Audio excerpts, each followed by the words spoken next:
We are looking at the Dehancher plugin once again. I did make a video on Dehancher showing it off in Final Cut Pro. I also mentioned that it works in DaVinci, but it also works in Photoshop as well as Lightroom.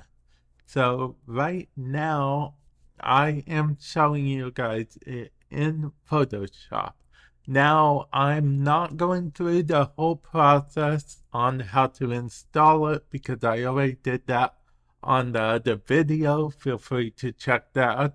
But I do want to show you guys some of the things it can do in Photoshop and that it will work on photos. So I have this photo right here in front of you that you guys are seeing.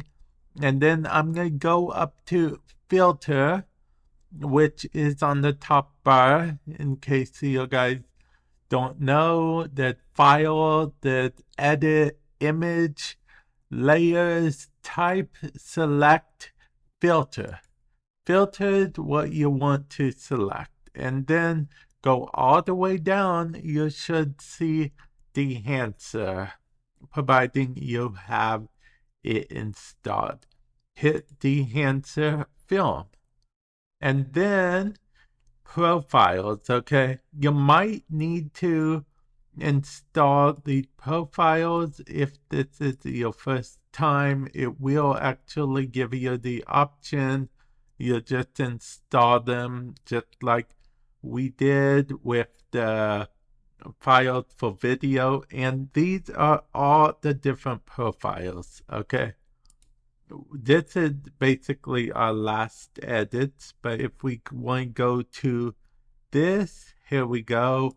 We want to do more of a this style thing. Here we go. We choose this, and we can actually change the exposure correction and stuff ourselves. We aren't going to. Let's go with this. It looks nice and it's a very visible change. So we're going to hit OK. And then as you can see, it changes it right there. Very simple.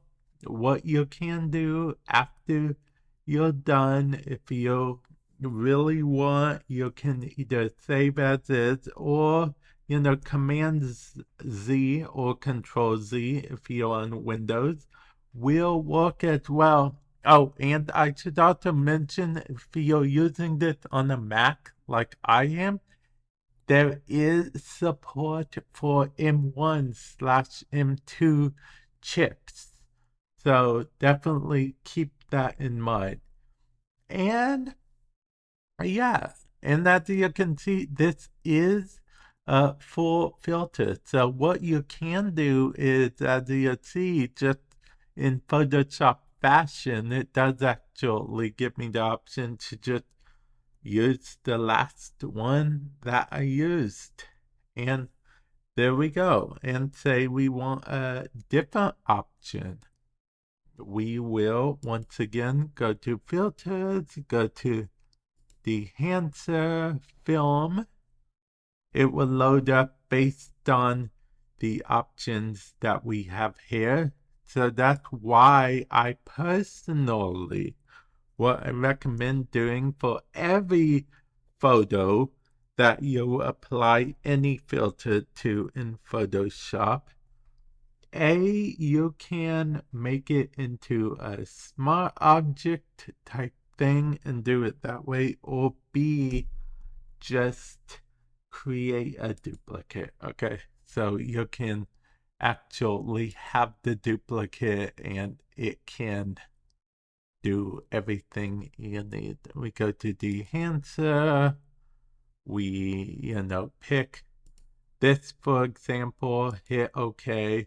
That's there, but if we want the original, we still have the original, so we can do a before after type thing. And yeah, hopefully this has helped you. There will be a link in the description below if you want to go to the site and give them a shot. Definitely let me know what you think of it, because I think it actually is quite enjoyable. And with that said, I will catch you guys in the future. Later.